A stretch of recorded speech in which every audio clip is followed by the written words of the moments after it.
الذي أرسله بالحق بشيرا ونذيرا وداعيا إلى الله بإذنه وسراجا وقمرا منيرا. أما بعد فأعوذ بالله من الشيطان الرجيم. بسم الله الرحمن الرحيم. يا أيها الذين آمنوا كتب عليكم الصيام كما كتب على الذين من قبلكم لعلكم تتقون. عن عبد الله بن عمر رضي الله عنهما قال قال رسول الله صلى الله عليه وسلم بني الإسلام على خمس شهادة أن لا إله إلا الله وأن محمدا رسول الله وإقام الصلاة وإيتاء الزكاة والحج وصوم رمضان. وقال الله سبحانه وتعالى في شان حبيبه ومحبوبه ومعشوقه إن الله وملائكته يصلون على النبي يا أيها الذين آمنوا صلوا عليه وسلموا تسليما. درود إبراهيم পাঠ করি। اللهم صل على محمد وعلى آل محمد كما صليت على إبراهيم وعلى آل إبراهيم إنك حميد مجيد. اللهم بارك على محمد وعلى آل محمد كما باركت على إبراهيم وعلى آل إبراهيم إنك حميد مجيد. ওয়াজিবুল ইহতিরাম মুআজ্জাজ মুকাররম সম্মানিত মুসল্লিন ইকরাম, আল্লাহ সুবহানাহু ওয়া তাআলার দরবারে কালিমাতুশ শুকর আদায় করি, যিনি আমাদের সকলকে সালাতুল জুমা আদায়ের উদ্দেশ্যে শাবান মাসের তৃতীয় জুমায় সালাতুল জুমার উদ্দেশ্যে মসজিদে আসার সুযোগ দিয়েছেন। এজন্য মালিকের দরবারে শুকরিয়া আদায় করি, বলি আলহামদুলিল্লাহ।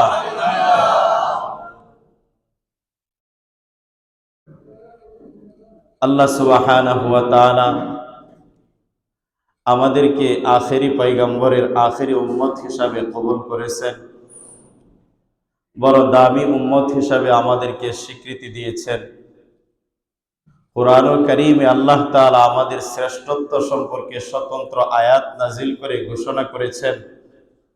আল্লাহ তাআলা বলেন, কুনতুম খায়রা উম্মাতিন উখরিজাত লিন-নাসি তা'মুরুনা বিল মা'রুফ ওয়া তানহাউনা আনিল মুনকারি ওয়া তু'মিনুনা বিল্লাহ।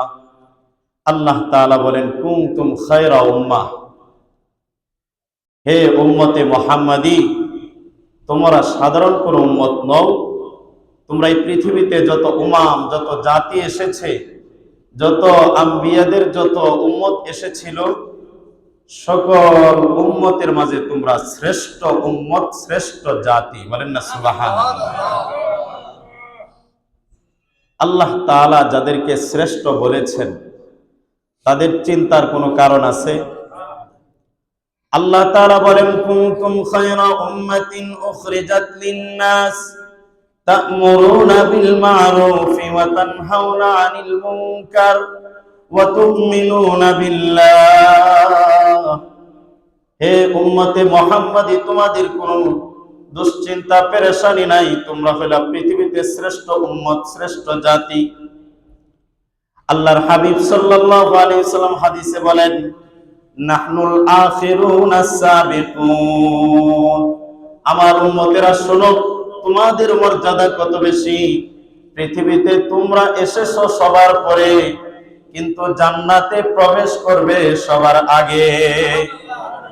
নাহনুল আখিরুনা সাবিকুন, সহিহ বুখারীর হাদিস। বিশ্বনবী সাল্লাল্লাহু আলাইহি ওয়াসাল্লাম বলেন, পৃথিবীতে তোমাদের আগমন হয়েছে সবার পরে, কিন্তু জান্নাতে তোমাদের প্রবেশ হবে সবার আগে। বলেন না সুবহানাল্লাহ। অন্য হাদিসে আল্লাহর হাবিব বলেন, আহলুল জান্নাতি 20 ওয়া মিআতু সাফ। আল্লাহর নবী বলেন, জান্নাতবাসীদের 120টি কাতার হবে। সুবহানাল্লাহ বলবেন। জান্নাতবাসীদের কয়টি কাতার হবে? সামানুনা মিনহা মিন হাযিহিল উম্মাহ। ওই 120টি কাতারের মাঝে 80টি কাতার থাকবে আমার উম্মতের। 80টা কাতার কোন উম্মতের? উম্মতে মুহাম্মাদি তথা আমাদের। ওয়াল আরবাউনা মিন সাইরিল উমাম। আর বাকি 40টা কাতার হবে অন্যান্য, আদম আলাইহিস সালাম থেকে শুরু করে ঈসা পয়গম্বর পর্যন্ত যত নবী রাসূল পৃথিবীতে এসেছিলেন, তাদের সমষ্টিগত সকল নবীদের উম্মতের কাতার হবে মাত্র 40। আর আমাদের নবী, শ্রেষ্ঠ নবী, আখিরি নবী, বিশ্ব নবী মুহাম্মদুর রাসূলুল্লাহ সাল্লাল্লাহু আলাইহি ওয়াসাল্লামের উম্মতের কাতার কতগুলো হবে? 80টি। এটা কি আমাদের জন্য সুসংবাদ কিনা? বড়ই খুশনসিবের ব্যাপার। কেন আমাদের জন্য সুসংবাদ হবে না? কারণ আল্লাহ তাআলা আমাদেরকে এমন একটা মাস উপহার দিয়েছেন, আদম আলাইহিস সালাম থেকে নিয়ে ঈসা নবী পর্যন্ত যত নবী রাসূল এসেছেন, কাউকে স্বতন্ত্র একটি মাস এরকম দেন নাই। সেই মাসটির নাম কি? আমরা দোয়া করতাম, নবীজির হাদিস, আল্লাহুম্মা বারিক লানা ফি রজব ওয়া শাবান ওয়া বাল্লিগনা রমাদান। এই দোয়ার প্রথম অংশে যে দুটি মাসের কথা উল্লেখ করা হয়েছে, 1 নাম্বার রজব, 2 নাম্বার শাবান। রজব তো চলে গেছে, শাবানও প্রায় চলে যাচ্ছে। এখন আমরা যেই মাসে উপনীত হতে যাচ্ছি, সেই মাসটির নাম কি? এজন্যই তো বিশ্ব নবীর সাহাবায়ে কেরামের আমল দেখা যাইতো। সাহাবায়ে কেরাম দোয়া করতেন, আল্লাহুম্মা সাল্লিমনি ইলা রমাদান, আল্লাহুম্মা সাল্লিমনি ইলা রমাদান। আয় আল্লাহ, যখন শাবান মাস চলে আসতো আর মাত্র বাকি থাকতো রমজান, এই জন্যই নবীর সাহাবীদের আমল ছিল, আল্লাহ এখন আমাদেরকে নিরাপদে রমজান পর্যন্ত পৌঁছিয়ে দেন। রজব চলে গেছে, শাবান চলে যাচ্ছে, সামনে আরেকটা জুমা পাবো শাবানের, এরপরে রমাদান চলে আসবে। এজন্য বিশ্বনবী সাহাবীদের আমল ছিল এই সময় দোয়া করতেন, আল্লাহুম্মা সাল্লিমনি ইলা রমাদান। এখন আর রজব শাবান বলার প্রয়োজন নাই, সরাসরি আল্লাহ আমাদেরকে নিরাপদে কোথায় পৌঁছিয়ে দেন? রমাদানে। হিজরি বর্ষের অন্যতম গুরুত্বপূর্ণ মাস রমাদান। গুরুত্বপূর্ণ কেমন মাস? আমাদের দাম আল্লাহ তাআলা পৃথিবীতে বাড়ানোর কারণ কি? 5টি কারণে আল্লাহ তাআলা এই উম্মতকে পৃথিবীর অন্যান্য উম্মতের উপর শ্রেষ্ঠত্ব দিয়েছেন। কয়টি কারণে? আল্লাহর হাবিব সাল্লাল্লাহু আলাইহি ওয়াসাল্লাম বলেন, উতিতু ইলমাল আউয়ালিন আল আখিরিন। আমার নবী হলেন সকল নবীর সর্দার, সকল নবীর সেরা। আমার নবী হলেন সাইয়্যিদুল আম্বিয়া। সুবহানাল্লাহ বলবেন। সকল নবীর সর্দার নবী বিশ্ব নবী মুহাম্মদুর রাসূলুল্লাহ সাল্লাল্লাহু আলাইহি ওয়াসাল্লাম। যেই নবী সর্বশ্রেষ্ঠ নবী, যেই নবী সর্দার নবী, সেই নবীর উম্মতগুলো তো সর্দার হবে। কথা বলেন ঠিক কিনা? সাইয়্যিদুল আম্বিয়া হলেন বিশ্বনবী। সেই বিশ্বনবীকে আল্লাহ তাআলা আমাদেরকে দান করেছেন। আল্লাহ সুবহানাহু ওয়া তাআলা পৃথিবীতে যত কিতাব নাজিল করেছেন, আসমানি যত গ্রন্থ আছে, সকল গ্রন্থের মাঝে সাইয়্যিদুল কুতুব, সকল কিতাবের সর্দার কিতাব হলো কোরআনে মাজিদ। বাল হুয়া কুরআনুম মাজিদ ফি লাওহিম মাহফুজ। আল্লাহু আকবার। এই কোরআন কারীম হলো সর্দার কিতাব। এটা আল্লাহ তাআলা কোন উম্মতকে দিয়েছেন? একটু বলেন না, কোন উম্মতকে? উম্মতে মুহাম্মাদি আমাদেরকে দিয়েছেন। তাহলে আমরা শ্রেষ্ঠ নবী, সর্দার নবী পেয়েছি, সাইয়্যিদুল আম্বিয়া, সকল নবীর সর্দার, সকল কিতাবের সর্দারি কিতাব আমরা পেয়েছি। আল্লাহর হাবিব সাল্লাল্লাহু আলাইহি সাল্লাম বলেন, আমার উম্মতকে আল্লাহ তাআলা সেই সর্দারি একটা মাস দিয়েছেন, যেই মাসটা হলো সাইয়্যিদুশ শুহুর, শাহরু রমাদান আল্লাযী উনজিলা ফীহিল কুরআন হুদাল লিন-নাসি ওয়া বাইয়িনাতিম মিনাল হুদা ওয়াল ফুরকান। আল্লাহ তাআলা আমাদেরকে একটা সর্দার মাস দিয়েছেন, যে মাসটা সকল মাসের সর্দার, সাইয়্যিদুশ শুহুর। সেই মাসটার নাম কি? একটু আওয়াজ দিয়ে বলেন। রমাদান। সেই রমাদান মাস পেয়ে আমরা খুশি না বেজার? আল্লাহ তাআলা আমাদেরকে সর্দার একটা রাত্র দিয়েছেন, যে রাত্রটা এক রাত্রের ইবাদত। আল্লাহ তাআলা বান্দাকে এমন একটা রাত্র দিয়েছেন, এক রাত্রের ইবাদত ৮৩ বছর ৪ মাস পর্যন্ত ইবাদত করার সমান সওয়াব। সেই রাত্রটার নাম কি? লাইলাতুল কদর। লাইলাতুল কদরি খায়রুম মিন আলফি শাহর তানাজ্জালুল মালাইকাতু ওয়ার রূহু ফীহা বিইذনি রাব্বিহিম মিন কুল্লি আমর সালামুন ইয়া হাত্তা মাতলাইল ফজর। সাইয়্যিদুল লায়ালি, সকল রাত্রের সেরা রাত্র হলো লাইলাতুল কদর।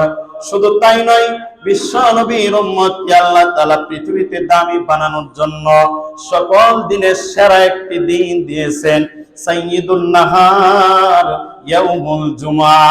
বলেন আল্লাহু আকবার। সকল দিনের সেরা দিন, সেই দিনটা কোন দিন? জুমার দিন। বলেন না সুবহানাল্লাহ। এই ৫টা নিয়ামত আল্লাহ তাআলা আমাদেরকে সাইয়্যিদুল আম্বিয়া, সকল নবীর সেরা নবী দিয়েছেন। আল্লাহ তাআলা আমাদেরকে সকল কুতুবের, সকল কিতাবের সেরা কিতাব দিয়েছেন। আল্লাহ তাআলা আমাদেরকে সকল মাসের সেরা মাস দিয়েছেন। আল্লাহ তাআলা আমাদেরকে সকল রাত্রের সেরা রাত্র দিয়েছেন। আল্লাহ তাআলা আমাদেরকে সকল দিনের সেরা দিন দিয়েছেন। এত সেরা দিনগুলো পেয়ে, এত সেরা সেরা নিয়ামতগুলো, শ্রেষ্ঠ নিয়ামতগুলো পেয়ে আমরাও শ্রেষ্ঠ হয়ে গেলাম। এজন্যই উম্মতের দাম এত বেশি। এভাবে ১ মাস পর্যন্ত রোজা রাখার বিধান, ১ মাস পর্যন্ত সিয়াম আর কিয়ামের বিধান পূর্বেকার কোন নবীর উম্মতকে মালিক দেন নাই।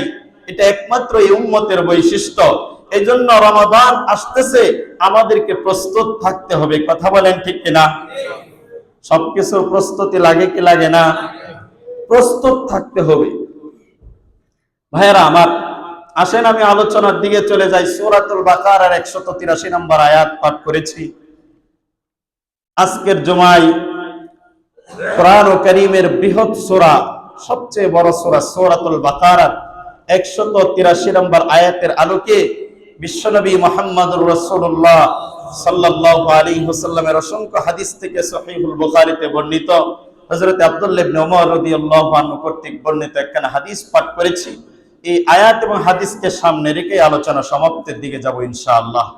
সম্মানিত হাজিরিন, আল্লাহ সুবহানাহু ওয়া তাআলা সূরাতুল বাকারা, এই সূরার ১৮৩ নম্বর আয়াতে আমাদেরকে ডাক দিবেন, সম্বোধন করতেছেন, ইয়া আইয়ুহাল্লাযীনা আমানু। মনে আছে নি আপনাদের সূরায় কোরআন কারীমের মাঝে ইয়া আইয়ুহাল্লাযীনা আমানু এইভাবে আয়াত কতবার এসেছে মনে আছে আপনাদের? মনে হয় বলছিলাম গত জুমায় 89। মাশাআল্লাহ। এভাবে বয়ানগুলো মনে রাখবেন। 89 বার আল্লাহ তাআলা ইয়া আইয়ুহাল্লাযীনা আমানু বলে সম্বোধন করেছেন। ইয়া আইয়ুহাল্লাযীনা আমানু এর অর্থ কি? হে মুমিনগণ, হে ঈমানদারগণ। আমি আরেকটা তরজমা এখান থেকে দেখাইছিলাম, আল্লাহ তাআলা মুমিনদেরকে, ঈমানদারদেরকে আল্লাহ তাআলার বন্ধু বলে আখ্যায়িত করেছেন। বলেন না সুবহানাল্লাহ। আল্লাহু ওয়ালিয়ুল্লাযীনা আমানু ইখরিজুহুম মিনাজ যুলুমাতি ইলান নূর ওয়াল্লাযীনা কাফারু আউলিয়াউহুমুত তাগুত ইখরিজুনাহুম মিনান নূরি ইলাজ যুলুমাত। আল্লাহ তাআলার বন্ধু হলো ঈমানদারগণ, মুমিনগণ হলো আল্লাহর বন্ধু, আর কাফেরগণ হলো শয়তানের বন্ধু। তাহলে মুমিনদের বন্ধু কারা? একটু জোরে আওয়াজ দিয়ে বলেন, কে? মুমিনদের বন্ধু কে? আল্লাহ। তাহলে আল্লাহ তাআলা হে ঈমানদারগণ বলে ডাক দিবেন, মানে বলতেছেন হে আমার বন্ধুগণ। বলেন না সুবহানাল্লাহ। ইয়া আইয়ুহাল্লাযীনা আমানু, হে ঈমানদারগণ, হে আমার বন্ধুগণ, কুতিবা আলাইকুমুস সিয়াম। প্রত্যেক বছর আলোচনা শুনতে শুনতে কোরআন কারীমের এই আয়াতের তরজমা প্রায় আমাদের অনেকের মুখস্থ। কথা ঠিক কিনা?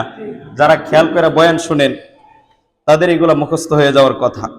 ইয়া আইয়ুহাল্লাযীনা আমানু কুতিবা আলাইকুমুস সিয়াম, হে আমার বন্ধুগণ, হে মুমিনগণ, ঈমানদারগণ, কুতিবা, কুতিবা মানে ফরিজা, নির্ধারণ করে দেওয়া হয়েছে, ফরজ করে দেওয়া হয়েছে, আলাইকুম তোমাদের উপর, আসিয়াম, সিয়াম আরবি শব্দ, বাংলাতে বলে রোজা।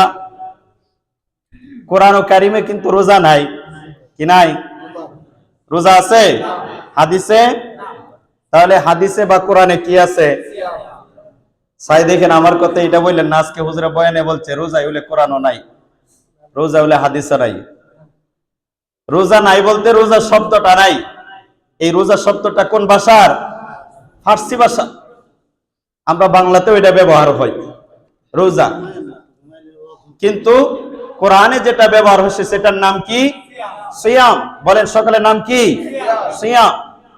ইয়া আইয়ুহাল্লাযীনা আমানু কুতিবা আলাইকুমুস সিয়াম, হে ঈমানদারগণ, হে আমার বন্ধুগণ, তোমাদের উপর নির্ধারিত করে দেওয়া হয়েছে সিয়ামকে, রোজাকে তোমাদের উপর নির্ধারণ করে দেওয়া হয়েছে, ফরজ করে দেওয়া হয়েছে। প্রশ্ন হলো, শরীয়তের পরিভাষায় রোজা কাকে বলে, সিয়াম কাকে বলে? সিয়াম কাকে বলে? প্রশ্ন আসে না নাই? প্রশ্ন তো হুজুর আমরা তো রোজা রাখি, আবার রোজা কাকে বলে এই বিষয়টা কি বলবো? অবশ্যই তার একটা পরিচয় আছে না নাই? শরীয়তের দৃষ্টিতে কোরআন ও হাদিসের শব্দ কেন্দ্রিক তার একটা পরিচয় আছে। আসিয়াম এর শাব্দিক অর্থ হলো সিয়াম, সাওম এর শাব্দিক অর্থ হলো ইমসাক, বিরত থাকা। কি থাকা? বিরত থাকা, এটা শাব্দিক অর্থ। আর পারিভাষিক অর্থে যে সিয়াম যেটা আমরা বুঝি বা আমরা যেটা রাখি, এটা হলো আল ইমসাক আনিল আকলি ওয়াশ শুরব ওয়াল জিমা। এই তিন জিনিস থেকে বিরত থাকার নাম। খাবার, পানীয়, স্ত্রী সজ্জা, এই তিন জিনিস থেকে বিরত থাকার নাম, আওয়াজ দিয়ে বলেন, নাম কি? সিয়াম বা রোজা। সিয়াম বা আরো রয়েছে, সেটা কখন থেকে শুরু হবে? মিনাস সুবহি, সুবহ সাদিক থেকে, সুবহ সাদিক থেকে ইলা গুরুবিশ শামস, সূর্য অস্ত যাওয়ার আগ পর্যন্ত। মান নিয়াতি, কি সহ? কি সহ? নিয়ত থাকতে হবে রোজা। অনেক মানুষ খাবারের সময় পায় না, সারাদিন খায় নাই, বলবেন সে আজকে রোজা রাখছে? হ্যাঁ বলেন না তো, রোজাদার বলবেন তাকে? কেন? সময় পাই নাই, খাই নাই। আমরা অনেক সময় এরকম হয় না? যদি নিয়ত থাকে আর ওই সময় থেকে সুবে সাদিক থেকে সূর্য অস্ত যাওয়া পর্যন্ত এই তিন জিনিস থেকে বিরত থাকে, শরীয়তের পরিভাষায় তাকে বলা হবে সায়েম বা রোজাদার। সায়েম বা রোজাদার। এই রোজাকেই আল্লাহ তাআলা ফরজ করেছেন। কোরআন কারীমের সূরাতুল বাকারার 183 নম্বর আয়াতে তিনি বলতেছেন, ইয়া আইয়ুহাল্লাযীনা আমানু কুতিবা আলাইকুমুস সিয়াম, হে আমার বন্ধুগণ, হে মুমিনগণ, তোমাদের উপর ফরজ করা হয়েছে কি ফরজ করা হয়েছে?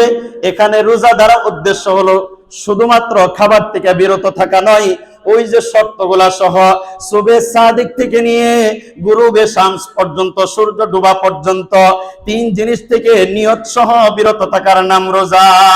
ওই রোজা তোমাদের জন্য ফরজ করা হয়েছে। আর যদি মনে করেন রোজা মানেই তো বিরত থাকা, এই যে আমি এখন খাইলাম না, তাহলে কি আমি রোজাদার? না। শরীয়তের পরিভাষায় যে রোজা আছে, প্রত্যেকটা জিনিসের ক্ষেত্রে শরীয়তের পরিভাষা আছে না নাই?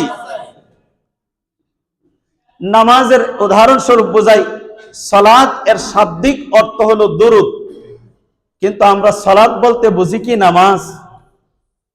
তো নামাজের পারিভাষিক একটা সংজ্ঞা আছে। হজ এই শাব্দিক অর্থ হলো ইচ্ছা করা, আল হজ্জ লুগাতান আল কাসদ, হজের শাব্দিক অর্থ হলো ইচ্ছা করা।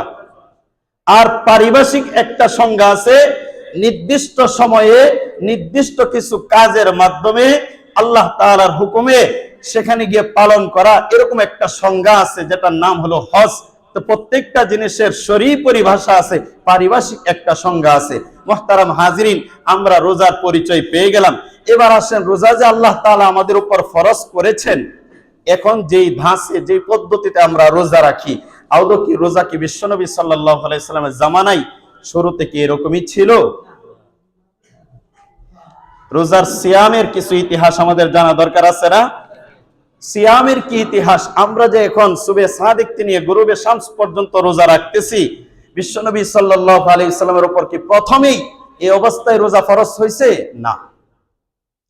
আল্লামা ইবনুল কাইয়্যিম জাওজিয়া রাহমাতুল্লাহি আলাইহি তার জাদুল মাআদ কিতাবের মাঝে লেখছেন, আল্লাহর হাবিব সাল্লাল্লাহু আলাইহি ওয়াসাল্লামের পক্ষ থেকে হাদিসগুলো নকল করে তিনি সেখানে উল্লেখ করেছেন, আল্লাহ সুবহানাহু ওয়া তাআলা এই উম্মতের প্রতি এত দয়ালু, এত মায়াশীল, আল্লাহ তাআলা তার শেষ নবী বিশ্ব নবীর উম্মতের উপর কোনো একটা কঠিন বিধানকে হঠাৎ করে চাপিয়ে দেওয়ার মতো আল্লাহর ক্ষমতা আছে, কিন্তু অনুগ্রহ করে তিনি এটা করেন নাই। বলেন না সুবহানাল্লাহ। কঠিন যত বিধান আছে, আচ্ছা রোজা রাখা সহজ না কঠিন? হ্যাঁ, সবাই বলে না? যারা আমরা রাখতেছি আলহামদুলিল্লাহ বলেন সবাই। আমরা যারা ছোটবেলা থেকে রাখতেছি, আমাদের জন্য এটা কঠিন মনে হয় না। যারা মাঝে মাঝে রাখে, মাঝে মাঝে রাখে না, তাদের জন্য এটা একটা অভিশাপ, পরোক্ষ রমজান মাস মানে তাদের জন্য আযাব। কথা ঠিক কিনা? আর যারা ওই ছোটবেলা থেকে, আমরা মুসলিম ঘরের সন্তান, ছোটবেলা থেকে রেখে আসতেছি, এই সমস্ত যে রোজা রাখছি, আদৌ রোজা ছাড়তেছি না, ইনশাআল্লাহ আমরা মৃত্যুর আগ পর্যন্ত ছাড়বো না। আমাদের জন্য এটা কষ্টকর মনে হয় না। আর সত্যিকার অর্থে যদি রোজার প্রতি আমার ভালোবাসা থাকে, যেই রোজার প্রতিদান দুনিয়ার কেউ দিবে না, জয়েন যিনি দিবেন তিনি কে? আল্লাহ। এই ভালোবাসাটা যদি আমার দিলে লালন করতে পারি, আমার জন্য রোজা রাখা কখনো কষ্টকর মনে হবে না। যাই হোক, রোজার ফজিলত সম্পর্কে আমি আজকে আলোচনা করব না। মুহতারাম হাজিরিন, তাহলে আল্লাহর বড় অনুগ্রহ, আল্লাহর হাবিব হাদিসে এটা বলছেন, উম্মতি হাজিহি উম্মাতুন মারহুমা, আমার উম্মত হলো এত সৌভাগ্যশীল উম্মত, আমার উম্মতের প্রতি মালিক প্রতিটা কদমে কদমে দয়া করে থাকেন। এই জন্যই তো 5 ওয়াক্ত নামাজ পড়লে 50 ওয়াক্তের সওয়াব দিয়ে দেন। জামাতের সাথে যদি 1 ওয়াক্ত পড়েন, 25 ওয়াক্ত, 27 ওয়াক্ত, 1 রাকাতে 27 রাকাত, এই যে এত বড় সওয়াব দিয়ে দেন, এই উম্মতের প্রতি আল্লাহর দয়া মায়া থাকলে না না থাকলে? কেমন দয়া! অনেক দয়া। এজন্য বিশ্বনবী বলেন, উম্মতি হাজি উম্মাতুন মারহুমা। সহিহ আবু দাউদ, সুনানে আবি দাউদের হাদিস, নবীজি বলেন, আমার উম্মত বড় দয়াশীল উম্মত, আমার উম্মতকে আল্লাহ তাআলা প্রতি কদমে কদমে দয়া মায়া দেখায়া থাকেন। সুবহানাল্লাহ। এজন্য আল্লাহ তাআলা আমাদের উপর কঠিন কঠিন বিধানগুলো হঠাৎ করে একেবারে আমাদের উপর বাধ্য করে দেন নাই। যেমন আপনারা শুনেছেন পূর্বে এই বিষয়ে আরো আলোচনা শুনেছেন, মদের কথা। খামার, কোরআন কারীমের মাঝে খামার মানে হলো মদ। মদ আল্লাহ তাআলা মুসলমানদের জন্য, মুসলমান নরনারীর জন্য হারাম করেছেন। এটা কিয়ামত পর্যন্ত হারাম থাকবে। এই হারাম আল্লাহ তাআলা যে করেছেন, এটা কি একবারে করেছেন না ধাপে ধাপে করেছেন? যারা ইতিহাস জানেন তারা বলতে পারবেন। আল্লাহ তাআলা মদকে হারাম করেছেন 4টা ধাপে। কয়টা ধাপে? 4টা ধাপে। কারণ আরবের মানুষ সহ গোটা পৃথিবীর মানুষ তখন মদ্য নেশায়, মদ পানে এত অভ্যস্ত ছিল। আমরা দেশের কিছু কিছু মানুষ আছে খাবার খাওয়ার পরে, বিশেষ করে দাওয়াত খাওয়ার পরে ঠান্ডা জাতীয় কোনো পানীয় না খাইলে ভালো লাগে না। আরবের মানুষগুলো তখন খাবারের পরে মদ পরিবেশন করাটা, আমরা তো ওই আরবের ওই 1500 বছর ইতিহাস না তাকাইলেও বর্তমান পৃথিবীর ওই একটু পশ্চিম দিকের রাজত্বগুলা যদি দেখতে চাই, যারা দোকানের মাঝে নানান ধরনের মদের বোতল দিয়ে দোকান পরিবেশন করে রাখছে, আছে না নাই? এগুলা দেখলেও আমরা ওই সময়ের কিছুটা হলে অনুমান করতে পারি।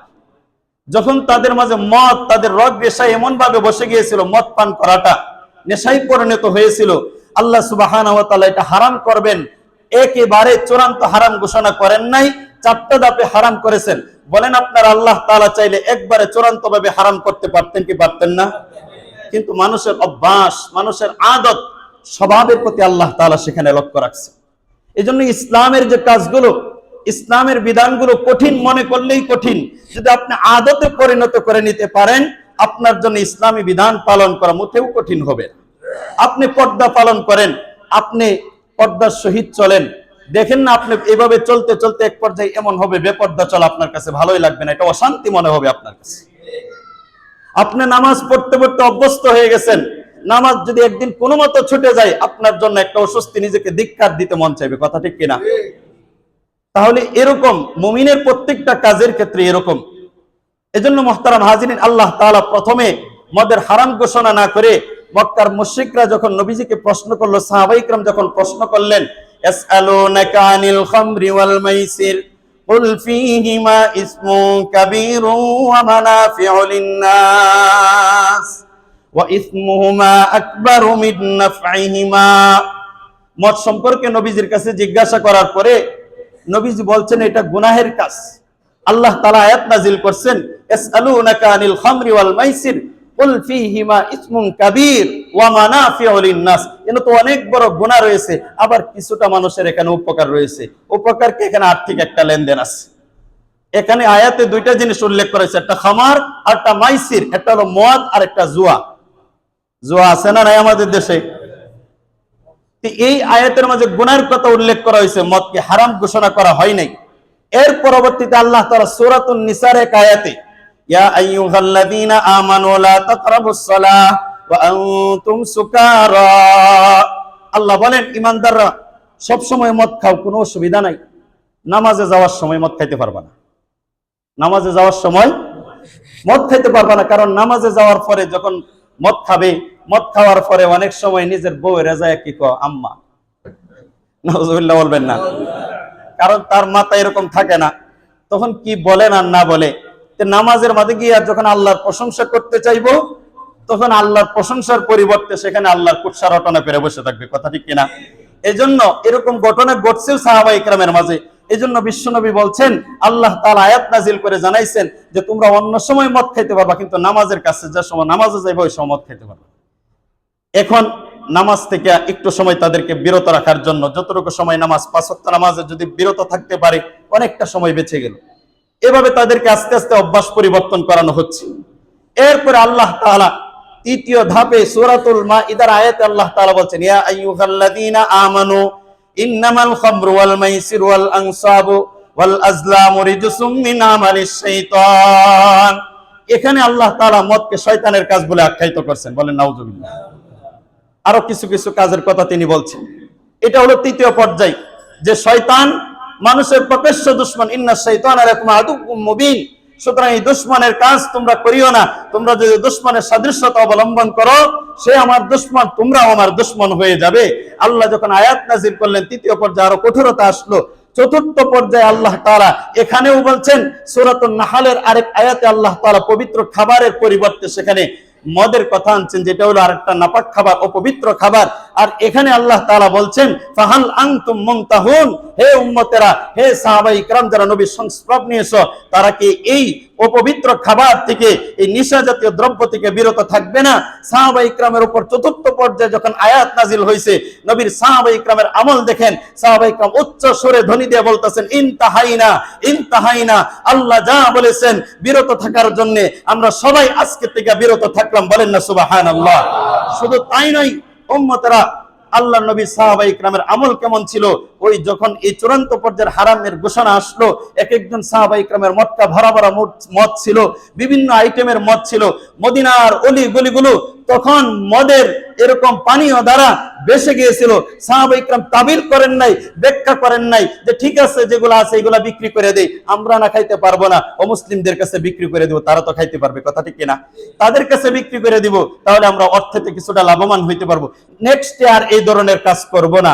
এই ধরনের তাবিল না করে যা হারাম হইছে হইছেই, কোনো ব্যাখ্যা বিশ্লেষণ নাই, কোনো অপব্যাখ্যার শরণাপন্ন না হয়ে সাথে সাথে সব ভেঙ্গে তছনছ করে দিয়ে আল্লাহর উপর তাওয়াক্কুল করেছেন, আল্লাহ তাআলার হারাম কাজ থেকে তারা বিরত থেকেছেন। এরাই হলো সাহাবায়ে কিরাম। সুবহানাল্লাহ বলবেন। কোনো ব্যাখ্যা নাই। আমরা হইলে বলতাম কি, যার সামনে থেকে করব না, এবারের মতো হয়ে যাক, কথা ঠিক কিনা ভাই? যাই হোক, আমি অনেকটা দূরে চলে গেছি আরেকটা বিষয় বোঝানোর জন্য, রোজার বিষয়টা বোঝাইতে গিয়া, কিন্তু আশা করি আপনাদের জন্য এই আলোচনাটাও ফায়দার থেকে খালি হয় নাই। রমজানের রোজা আল্লাহ তাআলা এরকম 4টা পদ্ধতিতে ফরজ করছেন। কয়টা? 4টা। কারণ রোজা রাখাটাও বড় কষ্টের কাজ, এই জন্য আল্লাহ তাআলা 4 ভাবে ফরজ করেছেন। প্রথমে বিশ্বনবী সাল্লাল্লাহু আলাইহি ওয়াসাল্লাম প্রত্যেক আরবি মাসে 13, 14, 15, যেটাকে বলা হয় কিতাবের পরিভাষায় আইয়ামে বীজ, আইয়ামে বীজের রোজা নবীজি রাখতেন। 13, 14, 15 প্রত্যেক আরবি মাসের 13, 14, 15 এই 3টা রোজা নবীজি রাখতেন। আল্লাহর নবীর সাহাবিয়া এবং সহধর্মিণী উম্মুল মুমিনিন হযরত উম্মে সালামা রাদিয়াল্লাহু তাআলা আনহা বলেন, আন উম্মে সালামা রাদিয়াল্লাহু তাআলা আনহা قالت কানা রাসূলুল্লাহি সাল্লাল্লাহু আলাইহি ওয়াসাল্লাম ইয়াসুমু মিন কুল্লি শাহরিন সালাসাতা আইয়াম। নবীজি প্রত্যেক মাসের 3 দিন রোজা রাখতেন। কয় দিন? 3 দিন রোজা রাখতেন। এই যে 3 দিন তিনি রোজা রাখতেছেন, এই ঘটনাটা হলো মক্কা থাকা অবস্থায়।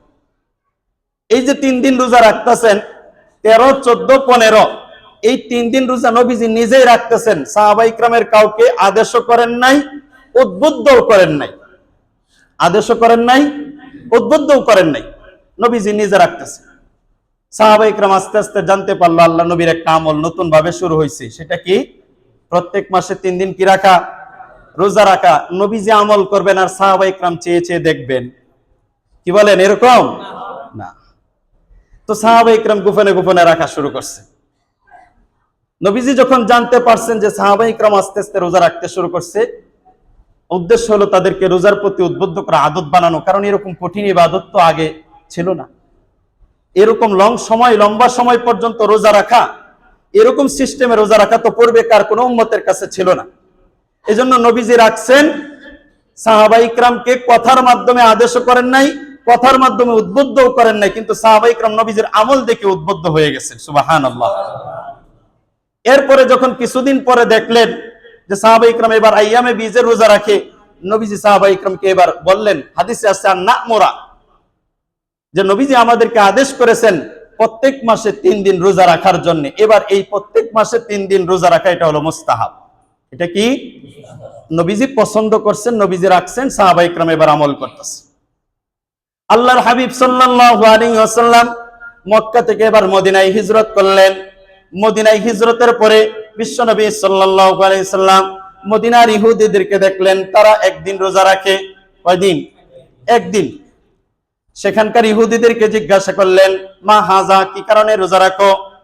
ইহুদিরা জবাব দেয়, আল্লাহর নবী, এই দিনটা হলো হাদা ইয়াউমুন আযীমুন, এটা একটা মহান দিবস। বলেন সুবহানাল্লাহ। একটা বিরাট স্বাধীনতা দিবস, বিজয় দিবস। নাজ্জাল্লাহু ফি মূসা, নাজ্জাল্লাহু ফীহি মূসা ওয়া আগরাকা আলা ফিরাউন।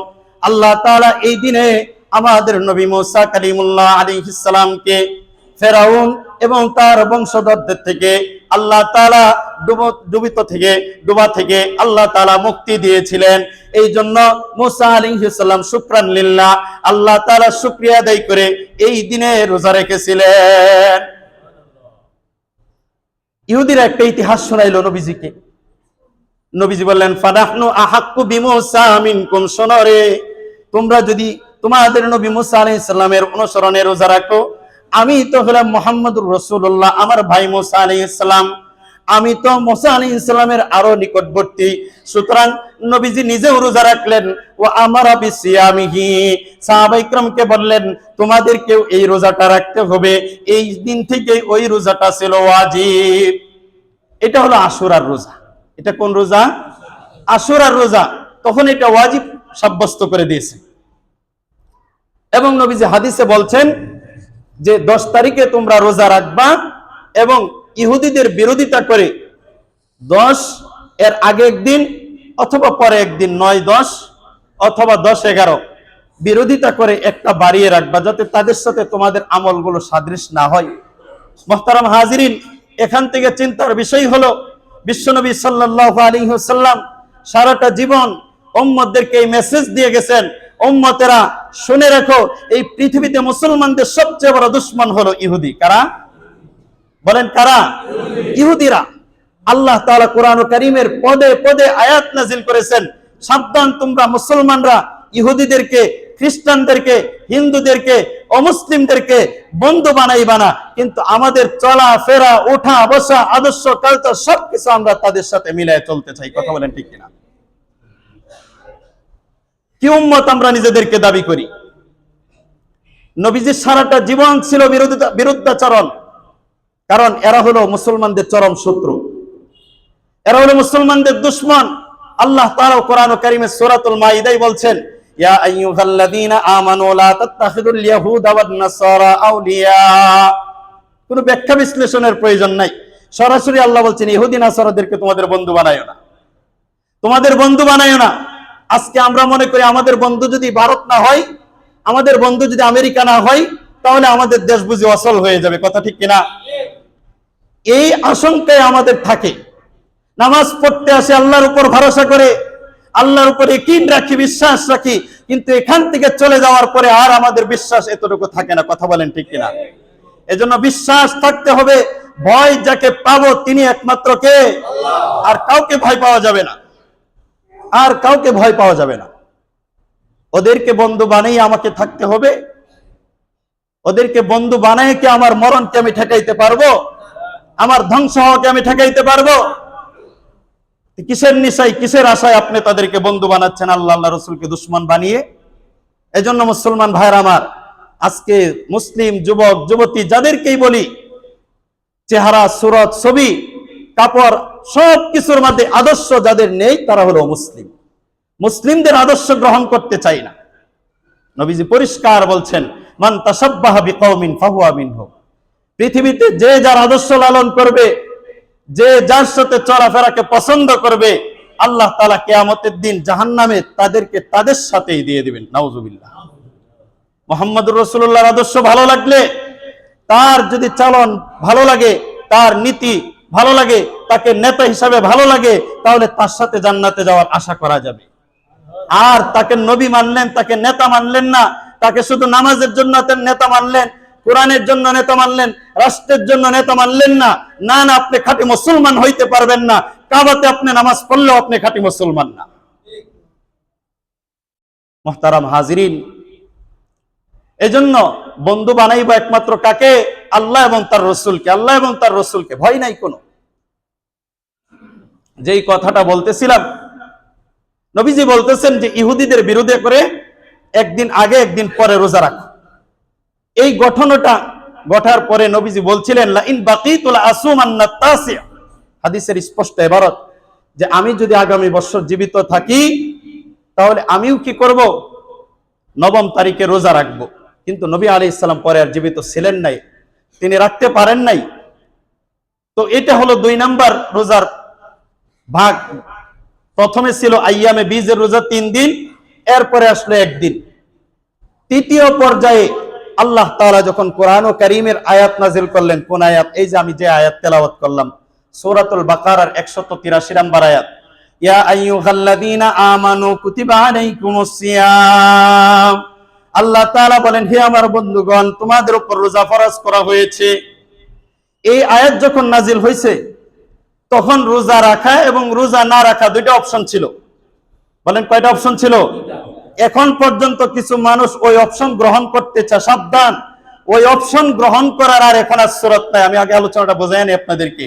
আল্লাহ তাআলা যখন এই আয়াত নাজিল করলেন তৃতীয় পর্যায়ে, যে তোমাদের উপর রোজাকে ফরজ করা হয়েছে, তখন রোজা রাখা এবং রোজা না রেখে ফিদিয়া দিয়ে দেওয়া দুটোটার অবকাশ ছিল।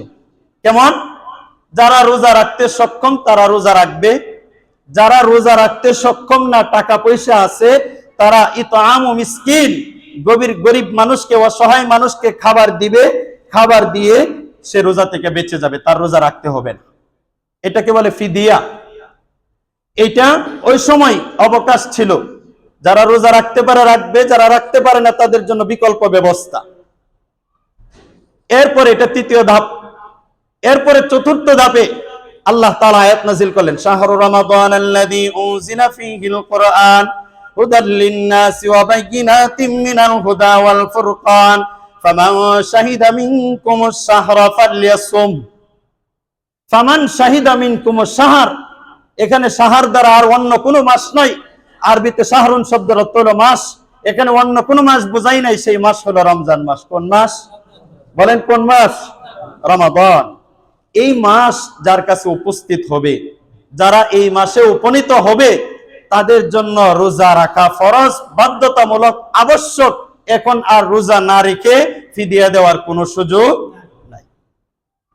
হ্যাঁ, তাফসীরের কিতাবে তাফসীর ইবনে আব্বাস রাদিয়াল্লাহু আনহু এই আয়াতের ব্যাখ্যায় তিনি সেখানে মুসাফির যে সফররত অবস্থায় আছে, শরীয়তের যে নির্ধারিত দূরত্বে গেলে সফর হয়, মুসাফির হয়, যেখানে 4 রাকাত নামাজকে 2 রাকাত পড়া যায়, কসর করা যায়, এরকম মুসাফিরের জন্য যেই মহিলা বাচ্চাকে দুধ পান করাচ্ছে, যেই মা তার পেটে বাচ্চা ধারণ করেছে, গর্ভধারিণী মা, এই যে 3 শ্রেণীর মানুষ, আরেকজন অসুস্থ, এই 4 শ্রেণীর মানুষের ক্ষেত্রে রোজা রমজান মাস উপস্থিত হওয়া সত্ত্বেও না রাখার অবকাশ আছে, কিন্তু পরবর্তীতে সক্ষমতা আসলে কাজা করতে হবে। সক্ষমতা আসলে কাজা করতে হবে। কয় শ্রেণীর মানুষের কথা বললাম? 4 শ্রেণী। 1 নাম্বার যে মুসাফির, 2 নাম্বার যে অসুস্থ, এমন অসুস্থ যে রোজা রাখতে পারতেছে না, সামান্য অসুস্থ এরকম না। 3 নাম্বার মুরদিআ, যে মহিলা তার সন্তানকে দুধ দিচ্ছে, দুধ দানকারিণী নারী। 4 নাম্বার হামেলা, প্রেগন্যান্সি মহিলা। এই 4 শ্রেণীর মানুষের জন্য রমজান মাস পাওয়া সত্ত্বেও রোজা না রাখার অবকাশ আছে, পরে কাজা করতে হবে সামর্থ্য আসার পরে।